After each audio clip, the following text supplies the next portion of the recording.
first set of things I want to show you are all related to the potlatch.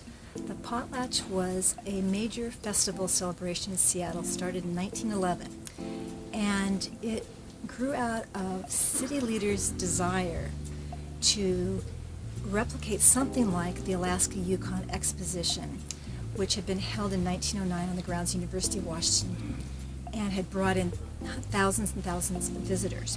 So 1910 comes and they don't have those visitors in the city, so they decide they need to do something else to have a major event to bring folks in. So that's the potlatch.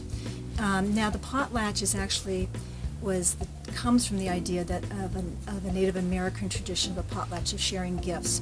So in a way, our city leaders appropriated something from the Native American culture, and in some ways you'll see some things here which, today we look at that and we think that's not something that we would do, but that's part of what we see here. But it was a huge promotional effort on the part of the city. The newspapers were completely behind it, all kinds of newspaper articles, and part of the promotional material were postcards. Now, we have an enormous postcard collection here in Seattle, in the Seattle collection, and so I brought up a few of the ones that were used to promote the potlatch. Now, the potlatch bug, according to promoters, was a bug that would infect you with optimism and enthusiasm and a celebratory spirit and make you want to come and just celebrate. We have a piece of sheet music, which you can see is the potlatch bug, a ragtime song. We also have a historic photograph collection here in Seattle collection, and I brought out a few of our photographs from the Potlatch Parade. That was a centerpiece of the Potlatch Festival.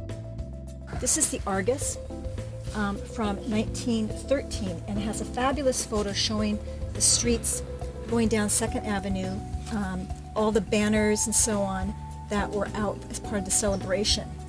What's interesting is the potlatch started in 1911. It goes for 3 years, 1911, 12, and 13. In 13, there's a riot. That really brought an end to the potlatch then. Later, it was sort of renewed in the 30s for a bit, but eventually it's sort of seen as the precursor to Seafair, this idea of a civic celebration, and that these early efforts at it were sort of the beginning of what we now see as Seafair. So when I went to do some more research on the riot itself, we have digitized the Seattle Municipal News as part of our digital special collections online.